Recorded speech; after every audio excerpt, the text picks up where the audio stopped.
Big breaking आपके सामने आती हुई दिख रही है। और आपको याद होगा अभी हाल ही में हमने 2-3 दिन पहले ही डब्बा ट्रेडिंग पर एक बड़ा शो किया। बिल्कुल। कि डब्बा ट्रेडिंग कैसे होती है, क्यों होती है, कौन करते हैं, क्यों आपको इससे बच कर रहना। डब्बा ट्रेडिंग के ये बढ़ते हुए मामले जो हैं, इससे छोटे निवेशकों को, छोटे ट्रेडर्स को सावधान रहने की जरूरत है। इसी बिजनेस की इस मुहिम पर एक बड़ा एक्शन होता हुआ दिखा है। मुंबई पुलिस ने अभी जो खबर आ रही है उसके मुताबिक 3 और लोगों को डब्बा ट्रेडिंग मामले में गिरफ्तार किया है। तो ये डब्बा ट्रेडिंग की जो मुहिम है, और मैं वीकेंड पर भी कुछ कॉन्फ्रेंस सेमिनार में था, वहाँ लोग मिले और फर्स्ट टाइम मतलब ऐसा लगा कि ब्रोकर्स ने कहा कि हमारे इंटरेस्ट की भी कोई बात कर रहा है। नहीं तो आमतौर पर चलिए रिटेल इन्वेस्टर्स ट्रेडर्स के इंटरेस्ट की तो होती है, लेकिन डब्बा ट्रेडिंग की वजह से जो ब्रोकर्स हैं उनके बिजनेस पर जो ठीक तरीके से, अच्छे तरीके से सिस्टम के मुताबिक प्रॉपर मार्जिन लेकर एक्सचेंज और सेबी के नियमों के मुताबिक कामकाज करना चाहते हैं, उनके लिए टैक्स की चोरी करने वाले, सेटलमेंट प्रोसेस से बचने वाले, बिना मार्जिन के लोगों को लूटने वाला धंधा करने वाले लोग काफ़ी नुकसान पहुंचा रहे थे। और ये पूरे सिर्फ मुंबई में नहीं, पूरे देश भर में कई छोटी छोटी जगहों पर ये डब्बा ट्रेडिंग चल रही है। और इसीलिए हमने सोचा कि एक बड़ा शो करके इससे लोगों को जागरूक भी किया जाए और साथ ही रेगुलेटर्स और पुलिस का ध्यान इस और ज़्यादा खींचा जाए। अभी जो खबर आती हुई दिख रही वो ये है कि डब्बा ट्रेडिंग मामले में 3 और लोग अरेस्ट हो चुके हैं।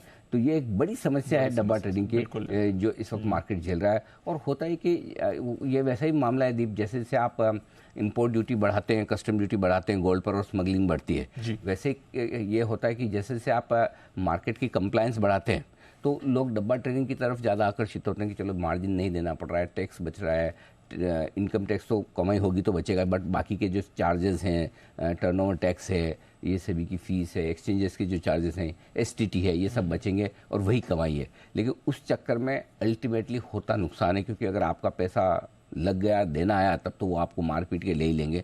लेकिन अगर डब्बा ट्रेडिंग में आपने मुनाफा कर लिया तो आपको देने वाले हैं नहीं। सो आई थिंक ये अब लोगों को हमने जो जागरूक किया है और जो पूरा हमने ये किया उस पर एक बड़ा एक्शन होता दिख रहा है। 3 और लोगों को गिरफ्तार किया गया है इस मामले में। आशु जी भी हमारे साथ हैं, एक बार जरा आशु जी से भी इस पर राय ली जाए। आशु जी, कितनी बड़ी समस्या है ये ब्रोकिंग इंडस्ट्री के लिए भी, और क्या वाकई में जो ढंग से और सही तरीके से काम करना चाहते हैं ब्रोकर्स और अच्छे तरीके से जो लोग काम करना चाहते हैं उनके लिए बड़ी चुनौती बन रही है डब्बा ट्रेडर्स?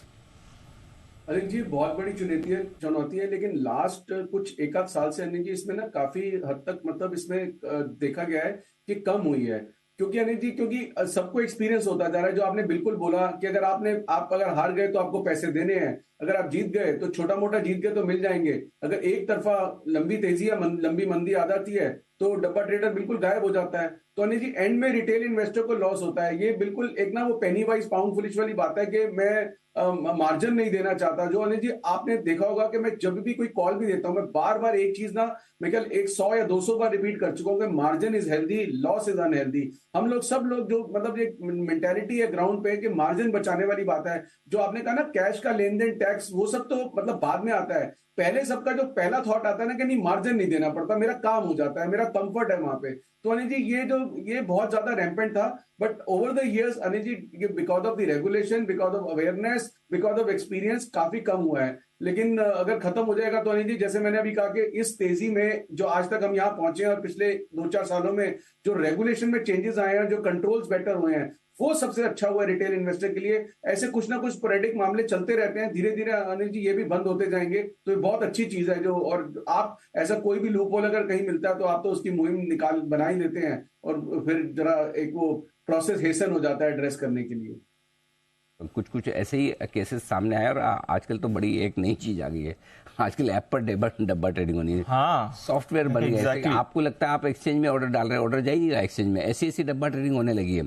इसलिए भी जरूरी था कि वापस से जब नए तरीकों से, नई टेक्नोलॉजी के साथ डब्बा ट्रेडिंग हो रही तो उसका पर्दाफाश किया जाए। जैन साहब ने भी अभी मुझे मैसेज भेजा, जैन साहब कह भी रहे हैं कि ये बहुत अच्छा इनिशिएटिव रहा। और कमोडिटी बिजनेस जो जैन साहब काफ़ी स्ट्रांगली वहाँ राजस्थान में करते भी हैं, वो बता रहे हैं कि कमोडिटी बिजनेस पर बड़ा असर पड़ा है डब्बा ट्रेडिंग का, वो भी असर पड़ा है। तो चलिए उम्मीद करते हैं ये जो एक्शन हो रहा है इससे डब्बा ट्रेडिंग करने और करवाने वालों सबको अक्ल आएगी।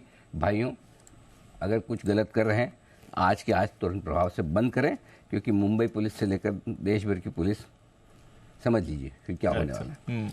आइए अच्छा, एक और चीज़, हाँ, इससे पहले कि मैं आगे बढ़ूँ डब्बा ट्रेडिंग वाले में, हमने एक चीज़ और पूरे शो में जो सबसे स्पेसिफिकली कही थी, आमतौर पर बाकी सारे जो भी आपके अपराध होते हैं जो स्टॉक मार्केट से जुड़े हुए हैं वो सिविल लाइबिलिटी माना जाता है और उस पर आपके पेनल्टी लगती है, फाइन लगता है, पैसा आपसे लिया जाता है।